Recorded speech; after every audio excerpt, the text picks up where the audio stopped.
Mes parents me traitaient de « bon à rien inculte ». Fiche le camp, misérable, hurla mon père. J'ai gagné 15 millions d'euros, alors j'ai dit « d'accord » et j'ai déménagé dans ma villa sur la Côte d'Azur. Je suis Alexandre Mercier, j'ai 32 ans, et mon propre père m'a traité de misérable et m'a chassé de chez lui juste après que j'ai fini de payer toutes leurs dettes médicales et que je finance secrètement tout leur train de vie au golfe de Saint-Cloud. Avant de vous raconter comment j'ai atterri sur une plage des Alpes-Maritimes, enfin libre, faites-moi une faveur et dites-moi d'où vous lisez ceci dans les commentaires ci-dessous. C'est toujours incroyable de voir jusqu'où ces histoires peuvent voyager. Tout a basculé lors d'un dîner, l'un de ces événements familiaux étouffants où l'air est lourd de non-dits. Mon frère, Étienne, venait d'obtenir une petite promotion dans son cabinet d'expertise comptable, et mes parents, Marc et Lynn, avaient décidé d'organiser une fête moins pour le célébrer lui que pour afficher leur propre succès auprès de leurs amis, les Dubois. Le tintement des couverts contre les assiettes en porcelaine fut le seul son pendant un instant, un rythme aigu et nerveux dans la salle à manger. Ma mère, Lynn, présidait la réunion, sa voix un peu trop forte, un peu trop enjouée après son 3e verre de Sancerre. Mon père, Marc, était assis en bout de table, un masque placide et indéchiffrable sur le visage. Il acquiesçait au récit de ma mère, partenaire silencieux de la performance du soir. J'ai tenté d'engager une conversation anodine, d'offrir à Étienne quelques conseils sincères sur la gestion de sa nouvelle équipe, basée sur ma propre expérience à la tête d'une entreprise de plus de 100 employés. Ce fut mon erreur. Le rire de ma mère coupa l'air, aigu et cassant.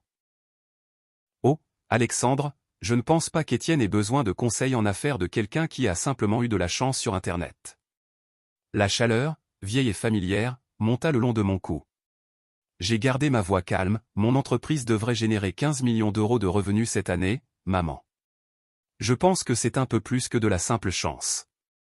C'est là que ça s'est produit. Le masque sur le visage de mon père ne s'est pas seulement fissuré, il s'est brisé. Il a claqué la table en acajou poli de sa main, faisant sursauter les verres.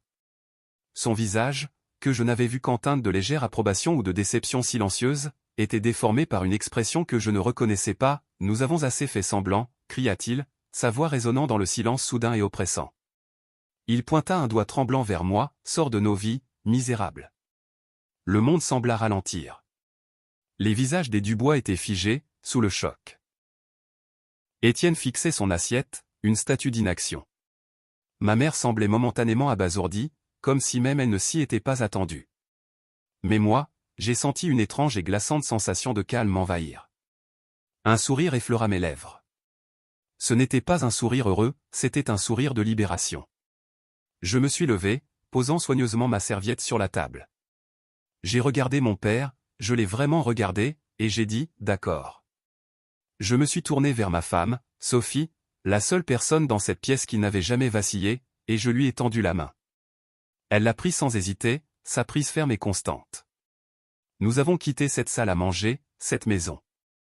Et quand la porte s'est refermée derrière nous, je savais que ce n'était pas seulement la fin de la fête, c'était la fin de tout ce que j'avais connu. Et je ne m'étais jamais senti aussi près.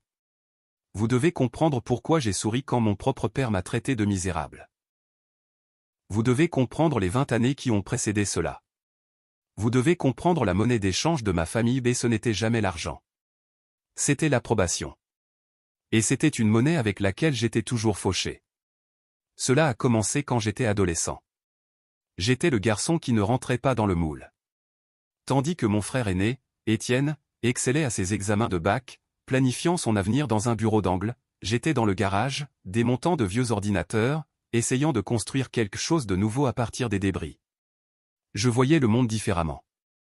Je voyais des lacunes, des opportunités, le pouvoir émerge d'Internet, alors que la plupart des gens de mon âge ne l'utilisaient que pour les jeux vidéo. Je me souviens, j'avais 18 ans, le cœur battant d'excitation. J'avais passé des semaines à élaborer un plan d'affaires pour un service local de conception de site web. J'ai trouvé ma mère dans la cuisine, arrangeant méticuleusement des fleurs dans un vase.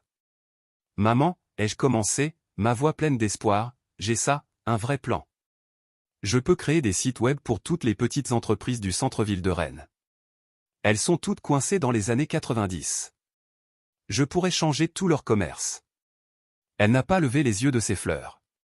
Elle a simplement coupé une tige et a dit « C'est mignon, chérie. » Maintenant, à propos de ses demandes d'université. La date limite pour la Sorbonne est la semaine prochaine. Ton père et moi pensons vraiment que... Je ne veux pas aller à l'université, maman, ai-je dit, les mots sonnant comme une trahison même à mes propres oreilles. Je veux construire ça. Elle a finalement levé les yeux vers moi, puis un soupir s'est échappé de ses lèvres. C'était un soupir que je connaissais bien. C'était le son de la déception. Alexandre, sois réaliste. Les gens comme nous obtiennent des diplômes, ils obtiennent des emplois stables avec des avantages. Ce petit passe-temps à toi, c'est bien pour l'instant, mais il est temps de grandir. Mon petit passe-temps, c'était tout ce que cela représentait pour eux. Étienne est parti dans une université prestigieuse, son chemin pavé de la fierté de mes parents. Je suis resté à la maison, travaillant à des petits boulots pour financer mes entreprises. L'entreprise de conception de sites web a échoué. Une entreprise de t-shirts en ligne que j'ai lancée a fait faillite après 6 mois. Chaque échec était un clou de plus dans le cercueil de leurs attentes. Je me souviens avoir dû vendre ma vieille Renault 5, ma seule possession précieuse, juste pour couvrir les coûts de ce fiasco de t-shirt. La même semaine, j'ai entendu ma mère parler à notre voisine, Madame Gauthier, par-dessus la clôture. « Oh, Étienne est en pleine forme », dit sa voix dégoulinante de fierté. Il est de nouveau sur la liste du doyen. Quant à Alexandre, eh bien, il trouve son chemin, la pitié dans sa voix était pire que n'importe quelle colère.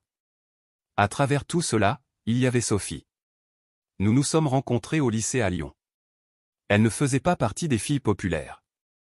Elle était calme, intelligente, avec un feu dans les yeux qui voyait quelque chose en moi que personne d'autre ne voyait, pas même moi, parfois.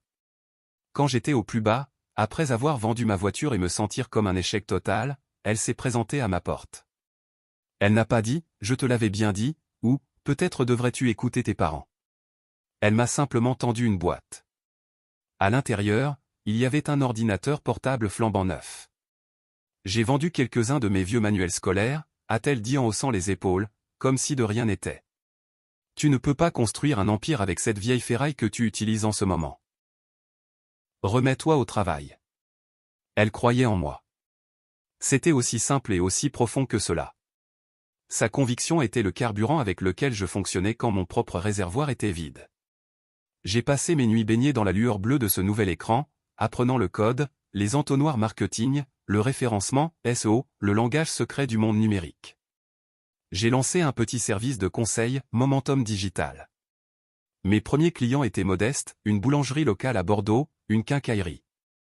Je leur ai facturé presque rien, essayant juste de construire un portfolio. Lentement, ça a commencé à marcher. Les commandes en ligne de la boulangerie ont triplé.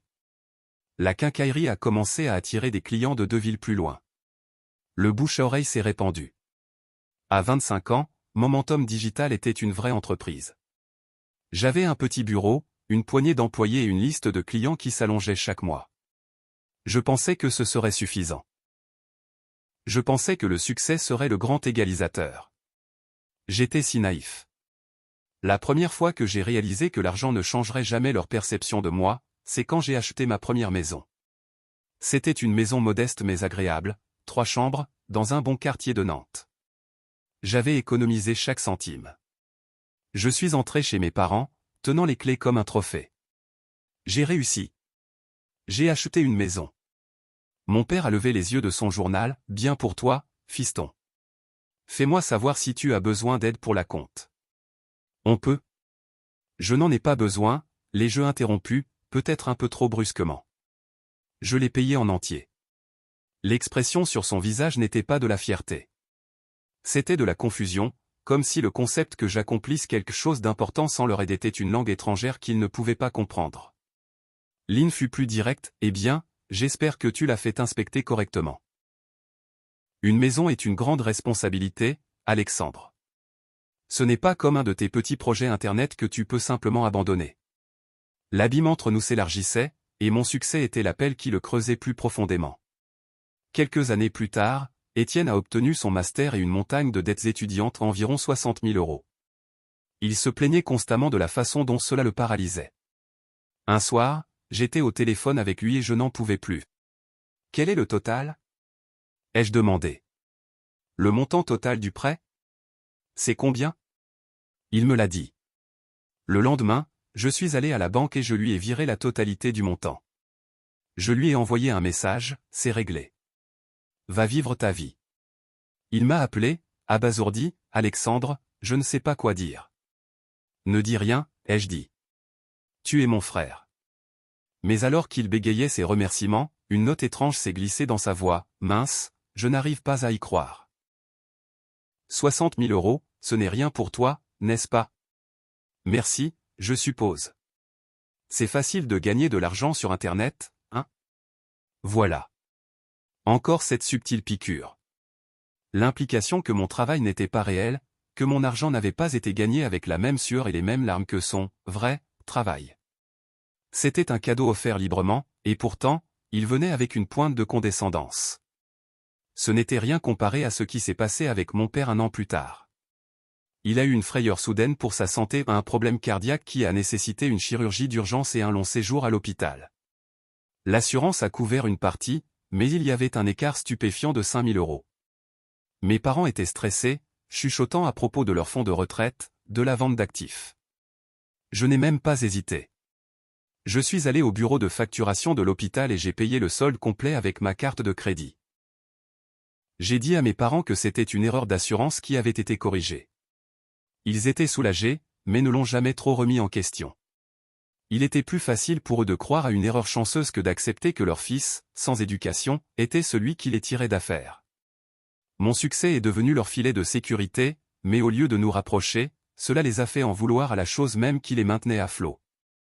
Ils ont profité des fruits de mon travail, mais méprisé l'arbre sur lequel ils poussaient. Ils m'ont laissé payer des vacances familiales luxueuses à Biarritz, des rénovations dans leur maison à Paris, tandis que ma mère faisait des compliments indirects lors des dîners de famille. C'est merveilleux qu'Alexandre puisse nous offrir ça, disait-elle à nos proches.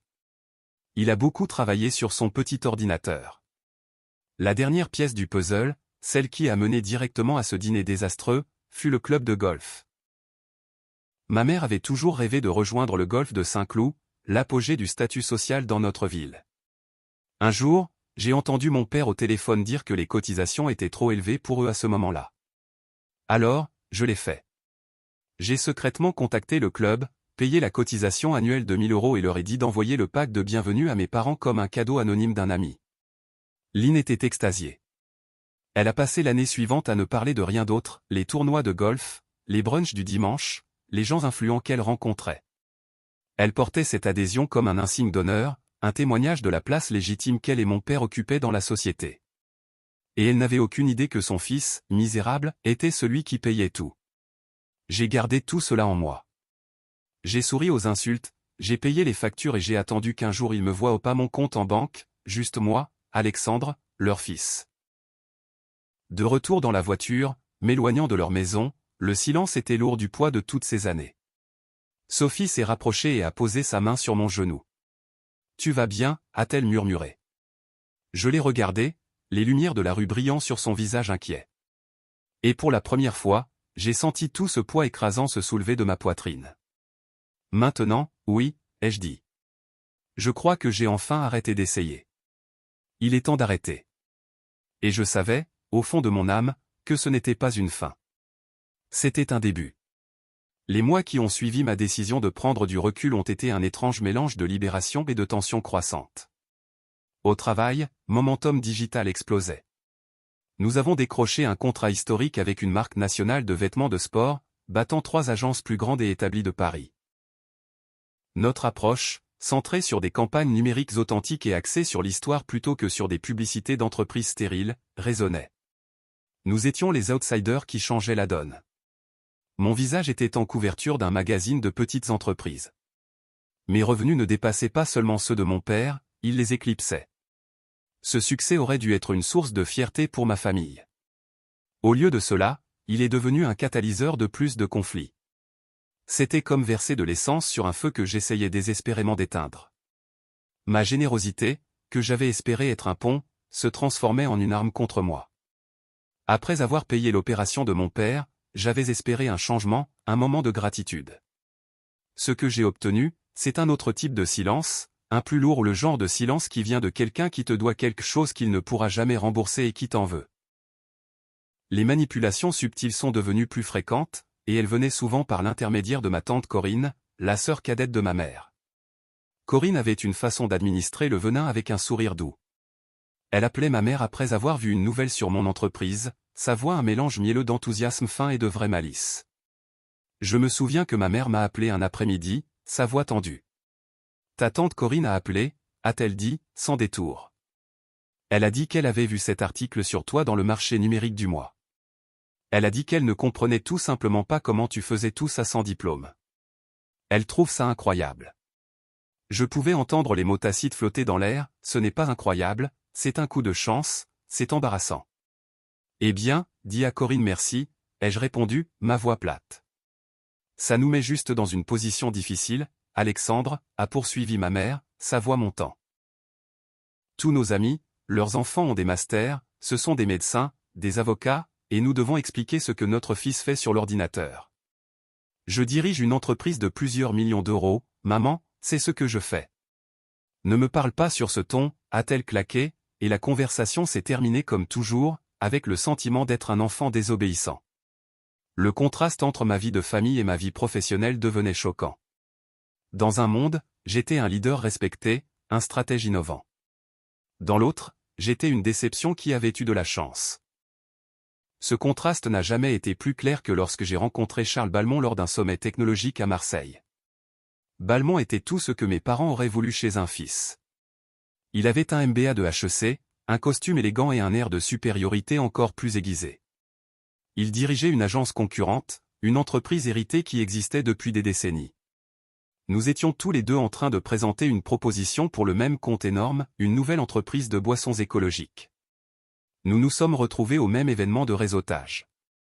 Il m'a vu de l'autre côté de la pièce, un sourire moqueur sur les lèvres. Il s'est approché, un verre à la main.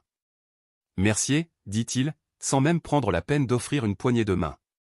Je suis surpris de vous voir ici. Je pensais que ces événements étaient trop académiques pour votre goût. Vous seriez surpris de ce que vous pouvez apprendre quand vous ne vous contentez pas de le lire dans un manuel, Balmont, ai-je répondu, gardant mon ton léger. Il a ricané. L'école de la débrouille, très pittoresque. Écoutez, sans rancune, mais quand nous obtiendrons le compte de Purcyp, ce ne sera que des affaires. Ils ont besoin d'une entreprise avec un vrai pédigré, pas juste un coup de chance. Il s'est éloigné, me laissant un goût amer dans la bouche. C'était l'incarnation physique des préjugés de ma famille. 2 semaines plus tard, j'ai reçu l'appel. Nous avions gagné le compte. Le PDG de Purcyp me l'a dit personnellement, la passion de votre équipe était indéniable. Vous ne vous contentez pas de commercialiser un produit, vous racontez son histoire. Les autres n'ont présenté qu'un bilan. J'ai raccroché le téléphone, une vague de validation pure et non frelatée m'a envahi. C'était une victoire qui était entièrement la mienne. Elle n'avait rien à voir avec ma famille. C'était la preuve que ma voix, le chemin que je m'étais forgé, avait de la valeur, une valeur réelle et mesurable. Pendant ce temps, mon frère Étienne luttait. Son travail stable dans le cabinet comptable était une cocotte minute. Il était surchargé de travail, sous-estimé et constamment ignoré pour les promotions. Il ne me l'a jamais avoué directement, mais je pouvais l'entendre dans sa voix lors de nos appels téléphoniques courts et maladroits. Un jour, Sophie est venue me voir. J'ai parlé avec la femme d'Étienne, a-t-elle dit avec une expression préoccupée. Elle a dit qu'Étienne était très déprimé. Son patron est un cauchemar, et il a l'impression d'être au bout du rouleau. J'ai ressenti une piqûre de sympathie. Malgré tout, il restait mon frère. J'y ai réfléchi pendant une journée. Puis j'ai passé un appel. J'avais une connexion, un ancien client qui siégeait au conseil d'administration d'un cabinet comptable rival, un bien meilleur. Je n'ai pas demandé directement une faveur. J'ai simplement parlé de mon frère. J'ai mentionné son éthique de travail, sa loyauté, son potentiel inexploité. J'ai planté une graine. 1 mois plus tard, Étienne m'a appelé, sa voix vibrant d'une énergie que je n'avais pas entendue depuis des années. Tu ne vas pas croire ça. J'ai été embauché. Un poste de direction chez Grandel et Associés. C'est un énorme pas en avant. J'ai souri. C'est incroyable, mon vieux. Je suis si heureux pour toi. Oui, c'est fou. Ils m'ont juste appelé de nulle part, a-t-il dit.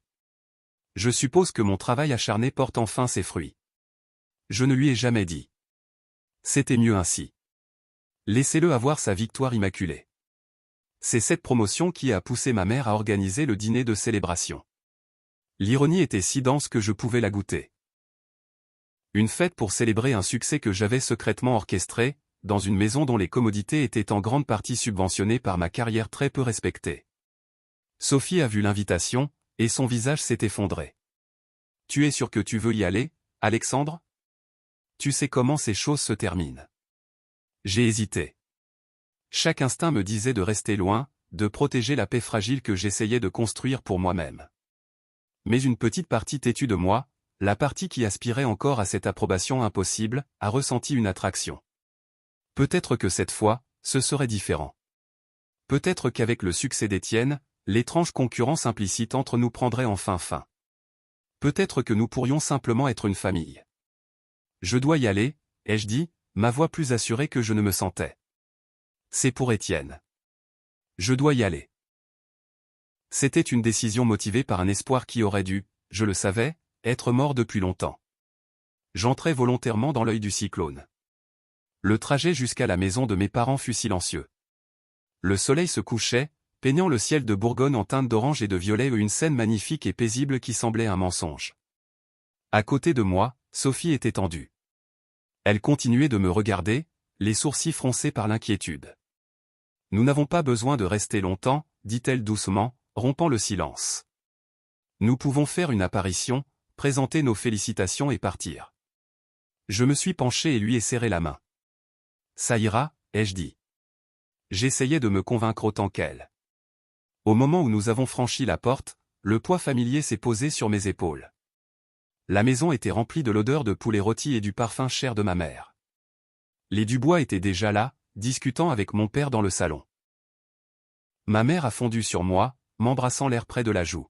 « Alexandre, Sophie, vous êtes là.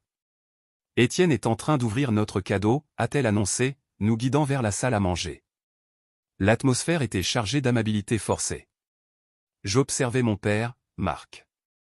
C'était un maître de l'esquive, ses yeux glissaient à côté des miens sans jamais faire contact. Il m'impliquait dans la conversation, mais c'était toujours superficiel, la météo capricieuse de Bretagne, les résultats du Paris Saint-Germain, tout sauf ma vie, mon travail, mon succès. C'était un renvoi délibéré et calculé. J'étais un invité dans leur maison de banlieue parisienne, mais je n'étais pas vraiment le bienvenu. J'étais une vérité dérangeante. La tension a commencé à se resserrer juste avant que nous nous asseyions pour dîner. J'étais près de la cheminée quand j'ai entendu ma mère parler à Madame Dubois, sa voix un murmure conspirateur. « Les brunchs au golf de Saint-Cloud sont simplement divins. » disait Lynn. Marc et moi avons rencontré les personnes les plus fascinantes, le PDG de cette grande usine automobile, un sénateur. C'est tout simplement une autre catégorie de personnes, vous savez. Madame Dubois hochait la tête, les yeux écarquillés d'admiration. J'ai senti un muscle de ma mâchoire se tendre. Je payais pour cette autre catégorie de personnes. Je finançais la scène même sur laquelle elle jouait sa supériorité sociale. L'hypocrisie était à couper le souffle. Je me suis dirigé vers la salle à manger, décidé à passer la soirée sans incident. J'avais un cadeau pour Étienne, une montre magnifique et chère qu'il désirait, je le savais. Alors que je la lui tendais, ma mère était là, regardant par-dessus son épaule.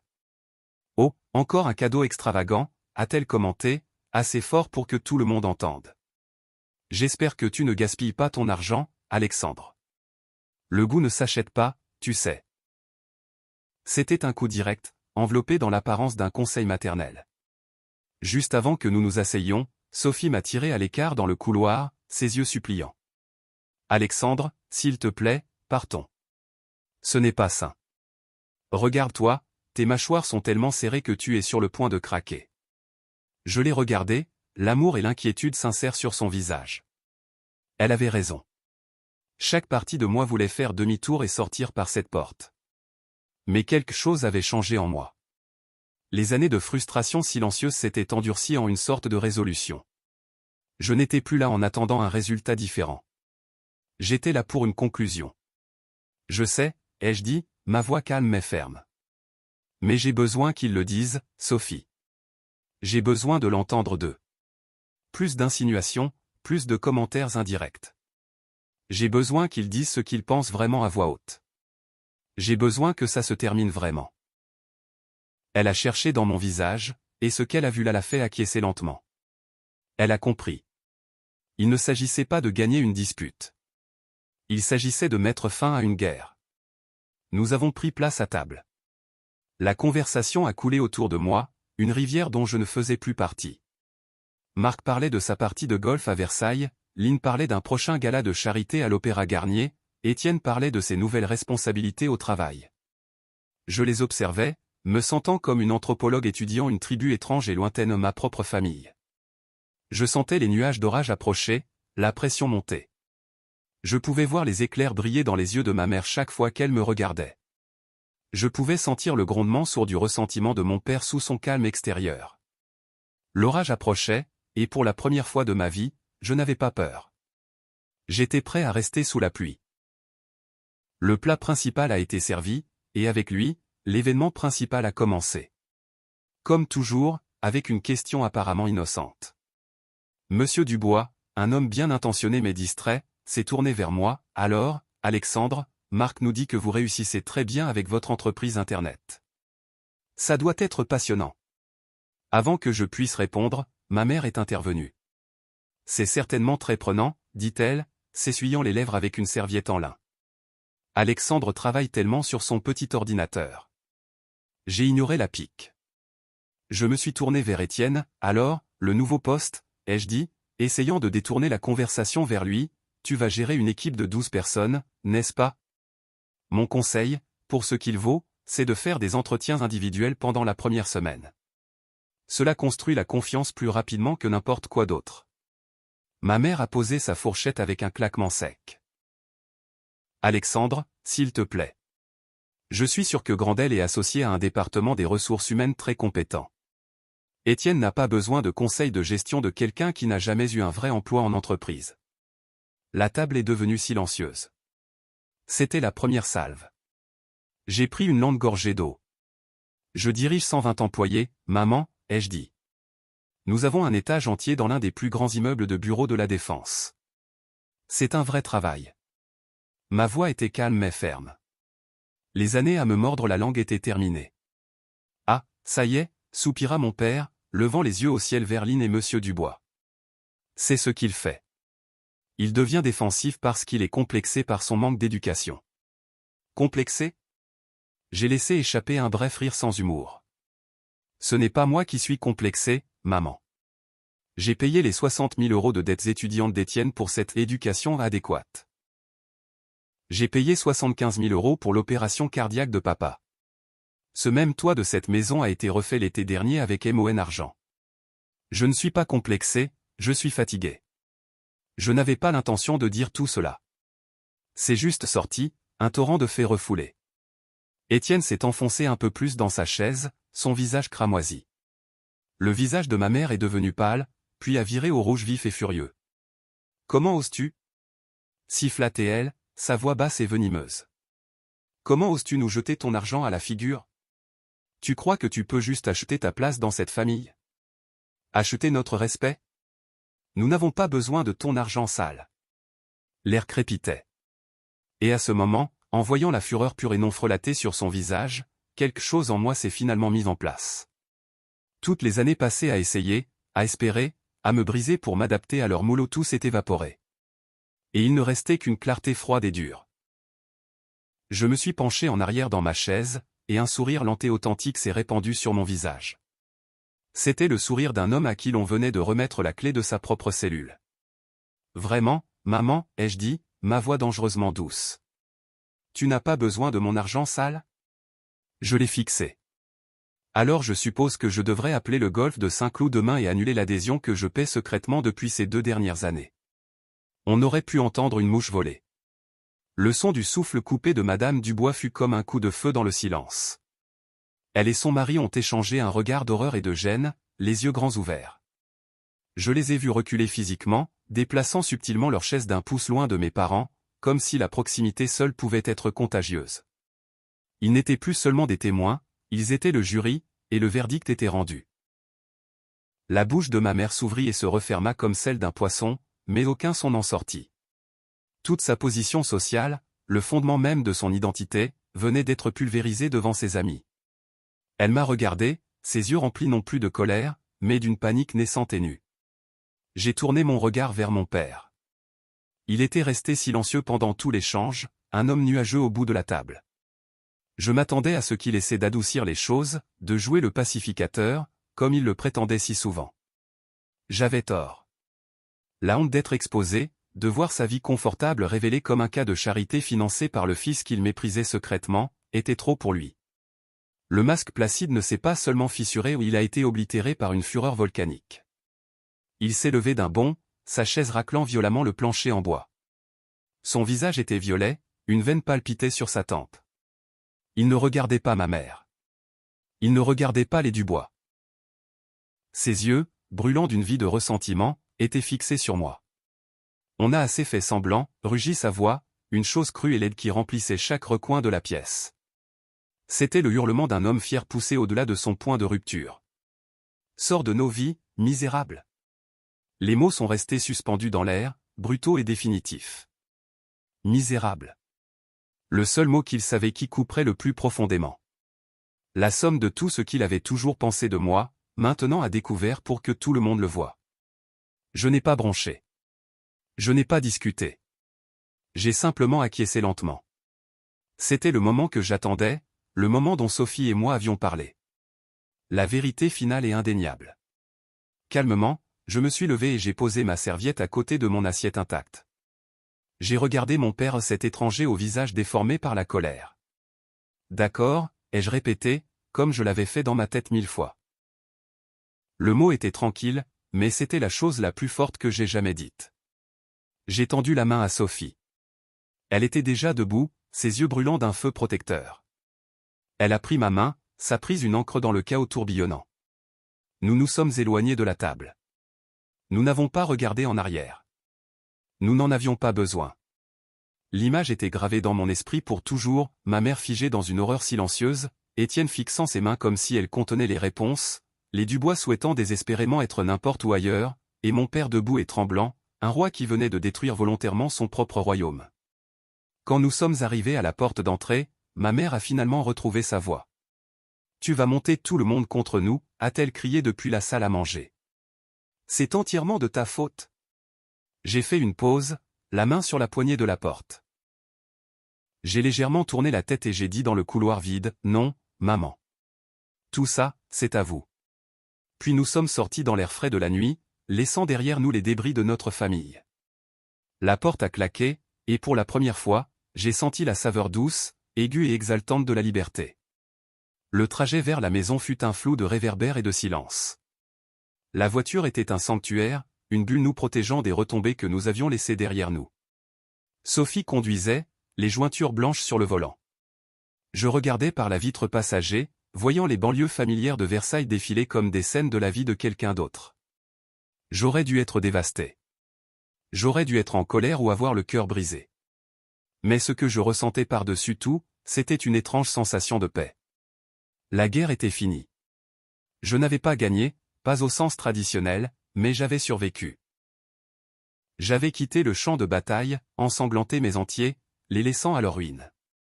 Quand nous sommes arrivés à la maison, le silence nous a suivis à l'intérieur. Nous avons marché dans notre maison ou une maison que j'avais achetée, remplie de choses que j'avais gagnées et elle se sentait différente. Elle se sentait à moi d'une manière qu'elle n'avait jamais eue auparavant. Ce n'était plus un endroit que je devais justifier. C'était simplement chez moi. Sophie a finalement rompu le silence. Et maintenant, a-t-elle demandé, sa voix douce dans le salon tranquille. La Côte d'Azur, ai-je dit. Ce n'était pas une question. C'était une affirmation. Nous avions une petite maison de plage dans les Alpes-Maritimes, un endroit que nous avions acheté pour les vacances, une échappatoire. Maintenant, ce serait un refuge. On va sur la Côte d'Azur pour un temps, ai-je dit, peut-être pour toujours. Elle a acquiescé, un sourire lent et triste effleurant ses lèvres. Je vais faire les valises. Les jours suivants ont été une masterclass sur la dynamique familiale toxique. Le premier appel est arrivé 2 jours après la fête. C'était ma mère. J'ai vu son nom s'afficher sur l'écran, et mon estomac s'est noué, une réponse ancienne et conditionnée. J'ai laissé le message passer à la messagerie vocale. Son message était une diatribe déchirante et larmoyante. Ce n'était pas une excuse, c'était une accusation. Je n'arrive pas à croire ce que tu as fait à cette famille, Alexandre. Sa voix tremblait d'auto-apitoiement. Les Dubois ne me rappellent même plus. Tu nous as humiliés. Tu as humilié ton père après tout ce que nous avons fait pour toi. Tu dois arranger ça. J'ai supprimé le message. C'était une langue que je ne parlais plus. Le lendemain, mon père a appelé. J'ai failli ne pas répondre, mais une partie de moi avait besoin d'entendre ce qu'il avait à dire. Alexandre, a-t-il commencé, sa voix rauque, dépouillée de la fureur de la nuit précédente et remplacée par une autorité impatiente. Pas de bonjour, pas de « comment vas-tu » ? Papa, ai-je répondu, ma voix neutre. Ta mère est en miettes, a-t-il dit, comme si c'était mon problème à résoudre. Tu dois l'appeler, et tu dois appeler les Dubois et t'expliquer. Ça a assez duré. Tu dois arranger ça. L'audace de cela, l'absence totale de conscience de soi, était stupéfiante. J'avais été chassé, j'avais été traité de misérable, et maintenant on m'ordonnait de nettoyer leur désordre. Ce fut le moment où la dernière chaîne s'est brisée. Non, ai-je dit. Le mot était petit, mais il semblait énorme. Il y eut un silence stupéfait à l'autre bout de la ligne. Que as-tu dit, a-t-il demandé, l'incrédulité colorant son ton. J'ai dit non. Ai-je répété, ma voix maintenant plus forte. Je ne vais pas arranger ça. C'est votre désordre. Toi et maman devez le régler. J'ai fini. J'ai fini d'essayer, j'ai fini de payer, et j'ai fini d'être votre souffre-douleur émotionnelle. Ne me rappelez plus tant que vous ne serez pas prêt à avoir une vraie conversation qui commence par de vraies excuses de vous deux. Je l'ai entendu bafouiller, mais je n'ai pas attendu d'entendre les mots. J'ai dit « au revoir, papa ». Et j'ai raccroché. Puis j'ai fait quelque chose que j'aurais dû faire il y a des années, j'ai bloqué son numéro, puis celui de ma mère. Le silence qui a suivi était merveilleux. C'était le son de ma propre vie, sans interruption. Sophie et moi avons réservé des billets aller simples pour la Côte d'Azur. Nous avons fait les valises nécessaires, nous avons fait expédier le reste, et nous avons dit à nos amis les plus proches que nous déménagions. Nous n'avons pas fait de grande annonce. Nous sommes simplement partis. Alors que nous montions dans l'avion, mon téléphone a vibré avec un numéro que je ne reconnaissais pas. J'ai failli l'ignorer, mais quelque chose m'a poussé à répondre. Allô ? Alexandre, c'est moi, c'était Étienne. Sa voix était calme, hésitante. Je voulais juste dire que je suis désolé. J'ai attendu, ne sachant quoi dire. Je suis désolé de n'avoir rien dit au dîner. Je suis juste resté figé. Mais ce qu'ils ont fait, ce que papa a dit, ce n'était pas bien. Je sais que tu as fait beaucoup pour nous, pour moi. Et je suis désolé d'avoir été un idiot à ce sujet. C'était la chose la plus honnête qu'il m'ait jamais dite. Ce n'était pas une excuse parfaite, mais c'était un début. C'était une petite fissure de lumière dans l'obscurité. Merci, Étienne, ai-je dit, et je le pensais. Ça signifie beaucoup. Où es-tu ? A-t-il demandé. Je monte dans un avion, ai-je dit, regardant par la fenêtre du terminal. Le ciel bleu clair. Je vais quelque part de chaud. Je t'appellerai quand j'arriverai. Nous avons raccroché, et alors que l'avion décollait, laissant derrière lui le paysage gris de la région parisienne, j'ai senti le dernier poids tomber. Je volais vers le soleil, vers une nouvelle vie ou une vie que je construirais selon mes propres termes.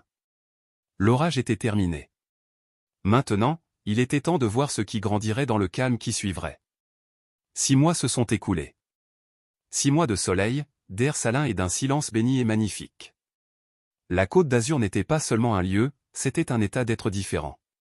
Le poids oppressant des attentes de ma famille, un brouillard dont je n'avais même pas réalisé que j'y vivais, s'était dissipé. Je pouvais respirer. Sophie et moi avons trouvé un rythme. Nous nous levions tôt, buvions notre café sur la terrasse surplombant l'eau turquoise, et regardions les pélicans plonger pour le petit déjeuner. J'ai établi un nouveau siège pour Momentum Digital dans un immeuble de bureaux élégants à Nice. Le déménagement a dynamisé l'entreprise. Nous avons attiré un nouveau bassin de talents créatifs, des gens attirés par la culture vibrante et avant-gardiste que nous construisions. Nous prospérions. Je prospérais. J'avais renoué avec Étienne. Nos appels téléphoniques étaient encore un peu maladroits, mais le vieux ressentiment avait disparu, remplacé par un respect hésitant et fragile. Il m'a dit que les choses étaient tendues à la maison. Mes parents avaient été contraints de faire face à la réalité financière de leur situation. L'adhésion au club de golf avait été annulée. Leurs dépenses excessives avaient dû être réduites. Ils vivaient selon leurs moyens pour la première fois depuis des années, et ils étaient malheureux. Puis un jour, Étienne a appelé avec un avertissement. « Ils arrivent » a-t-il dit. « Qu'est-ce que tu veux dire, ils arrivent » ai-je demandé, un œuf froid se formant dans mon estomac. « Maman et papa ? Ils viennent sur la Côte d'Azur ? La semaine prochaine. Ils ont dit qu'ils voulaient parler. Ils n'ont ni mon numéro ni mon adresse, ai-je dit, un œuf froid se formant dans mon estomac. Ils ont eu l'adresse par moi, a-t-il admis, sa voix pleine d'excuses. Alexandre, je suis tellement désolé. Maman pleurait, papa était, je ne sais pas, il avait l'air vieux. Il a juré qu'il voulait juste arranger les choses. J'ai cédé. J'ai été en colère pendant une seconde, puis j'ai soupiré. J'ai compris. Le mécanisme de la culpabilité parentale était puissant. C'est bon, Étienne, ai-je dit. Qu'ils viennent. Une semaine plus tard, ils sont arrivés. Mais le jour où ils devaient atterrir, il s'est passé autre chose, quelque chose qui a changé toute la dynamique de leur visite avant même qu'elle ne commence.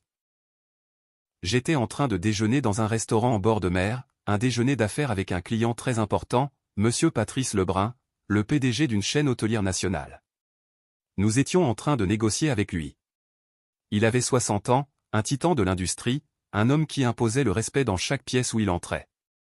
Il me racontait ses propres débuts, comment il avait construit son empire à partir d'un seul motel au bord de la route. Les gens qui n'ont rien construit à partir de zéro ne le comprendront jamais, Alexandre, a-t-il dit, gesticulant avec sa fourchette. Il voit le succès, mais il ne voit pas les nuits sans sommeil, les risques que vous avez pris. Il ne respecte pas le courage. Moi, je respecte le courage. Il a levé son verre, au courage. Nous avons trinqué, une compréhension mutuelle passant entre nous. C'était un moment de respect pur et non frelaté d'un homme qui était tout ce que mon père prétendait être. Et alors que je regardais depuis notre table, je les ai vus. Mes parents, Marc et Lynn, se tenaient maladroitement près du comptoir de l'hôtesse, manifestement fraîchement arrivés. Ils devaient être venus directement de l'aéroport. Ils m'ont vu. Ils m'ont vu rire, trinquer, parfaitement à l'aise avec un homme de la stature de Monsieur Lebrun. Ils m'ont vu dans mon nouveau monde, un monde où je n'avais pas besoin d'eux, un monde où je n'étais pas le quémandeur, la déception, le misérable. Ici, j'étais celui qui avait le pouvoir. Ils ont dû rester là et attendre. L'hôtesse, inconsciente du drame familial qui se déroulait, leur a poliment dit qu'il y aurait 15 minutes d'attente pour une table. J'ai vu les épaules de mon père s'affaisser légèrement. J'ai vu le visage de ma mère se crisper, un éclair de la vieille indignation luttant contre un nouveau et étrange sentiment d'impuissance. L'équilibre avait changé. Non pas parce que je l'avais voulu, mais parce que j'avais construit une vie si loin de leur orbite qu'ils ne pouvaient plus exercer leur attraction gravitationnelle. Quand ils sont finalement arrivés chez moi ce soir-là, la tension était palpable. La maison elle-même, avec ses lignes épurées, son espace de vie ouvert, sa vue imprenable sur l'océan, était un témoignage d'un succès qu'ils ne pouvaient plus ignorer. Mon père était silencieux, soumis. Ma mère a essayé de maintenir son air d'autorité matriarcale, mais c'était fragile. Sophie était courtoise mais distante, une gardienne élégante et froide de notre nouvelle vie. Plus tard ce soir-là, pendant que je parlais à mon père sur la terrasse, ma mère a eu un moment seul avec Sophie dans la cuisine. Je n'ai appris ce qui avait été dit que plus tard. Sophie lui avait offert un verre de vin. Lynn l'avait accepté, les mains tremblant légèrement. Elle a regardé autour de la cuisine spacieuse et moderne. « C'est une belle maison, Sophie » a-t-elle dit, sa voix à peine un murmure. « Merci, Lynn. » Alexandre a travaillé très dur. Lynn est restée silencieuse un long moment, regardant l'eau qui s'assombrissait. Puis elle a dit quelque chose qui a laissé Sophie silencieuse. « J'ai voulu ouvrir une boutique de fleurs une fois » a-t-elle avoué, son regard lointain. Il y a des années, avant qu'Étienne ne naisse. J'avais tout prévu, un petit endroit en ville. Mais Marc, ton père, a dit que ce n'était pas une carrière censée, que la place d'une femme était à la maison. Elle a pris une gorgée hésitante de vin. Il a dit : Sa voix s'est éteinte. Ce n'était pas une excuse. Ce n'était pas des excuses. Mais c'était une explication. Une petite fenêtre sur le cœur de son amertume. Son ressentiment face à mon succès ne concernait pas seulement mon manque de diplôme. Il concernait ma liberté. J'avais réalisé précisément ce qui lui avait été refusé. La visite s'est terminée sans grande percée. Il n'y a pas eu d'excuses en larmes, pas de grande réconciliation. Mais quelque chose avait fondamentalement changé. Ils étaient désormais des visiteurs dans ma vie, et non plus les architectes de celle-ci. Le pouvoir était mien, et je me suis rendu compte que je ne voulais pas l'utiliser pour me venger. Je voulais juste la paix.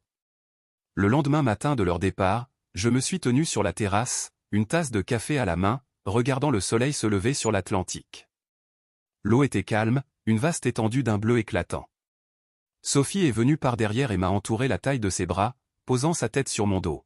« Tu vas bien ?» a-t-elle demandé. C'était la même question qu'elle m'avait posée dans la voiture cette nuit-là, il y a 6 mois. Mais cette fois, la réponse était différente. Ce n'était pas seulement une acceptation sombre. C'était une paix profonde et établie. « Je vais mieux que bien », ai-je dit, me laissant aller dans son étreinte. « Je vais bien. » La conversation avec mes parents avait été forcée et insatisfaisante à bien des égards. Mon père avait réussi un grognement de « j'ai peut-être été dur ». Ma mère avait dit « tu nous manques ». C'était le mieux qu'il pouvait faire, et je le savais. Il faudrait que ce soit suffisant. La relation ne serait jamais ce que j'avais désespérément voulu qu'elle soit. Ce serait quelque chose de limite soigneusement défini, d'attente gérée, de les aimer à une distance sûre. Et c'était bien. Je n'avais plus besoin de leur approbation. La validation que j'avais tant désirée, je l'avais enfin trouvée. Mais pas d'eux. Je l'avais trouvée dans le respect de mes pairs, comme Monsieur Lebrun. Je l'avais trouvée dans la loyauté de mon brillante équipe au travail. Je l'avais trouvée dans l'amour indéfectible de ma femme. Plus important encore, je l'avais trouvée en moi-même. J'avais regardé dans l'abîme du jugement de ma famille et j'avais choisi de m'éloigner, de me définir selon mes propres termes. J'ai regardé l'océan sans fin. Pendant des années, j'ai cru que la richesse était un chiffre sur un compte bancaire, un chiffre qui devait toujours croître pour prouver ma valeur. J'ai cru que 15 millions d'euros serait l'armure qui me protégerait de leurs maux. Mais j'avais tort. Leurs mots faisaient encore mal jusqu'au moment où j'ai décidé qu'ils ne pouvaient plus le faire. La vraie richesse n'était pas l'argent, la maison ou l'entreprise. La vraie richesse, c'était ça, ce matin tranquille, la sensation des bras de Sophie autour de moi, la liberté de choisir qui je voulais être, la compréhension que ma valeur n'était pas déterminée par la fierté de mon père ou les rêves brisés de ma mère. Ma valeur était inhérente. Elle était à moi. Le soleil était plus haut maintenant, chaud sur mon visage. Une douce brise soufflait de l'eau, portant le parfum du sel et des possibilités. La guerre était finie. La lutte était finie. Et finalement, enfin, j'étais rentré chez moi. Merci d'avoir écouté mon histoire. J'espère qu'elle a résonné en vous d'une manière ou d'une autre, et qu'elle a même aidé quelqu'un qui se sent invisible ou sous-estimé. Avez-vous déjà dû établir une limite stricte avec votre famille pour protéger votre propre paix? J'aimerais connaître votre expérience. Partagez votre histoire dans les commentaires ci-dessous.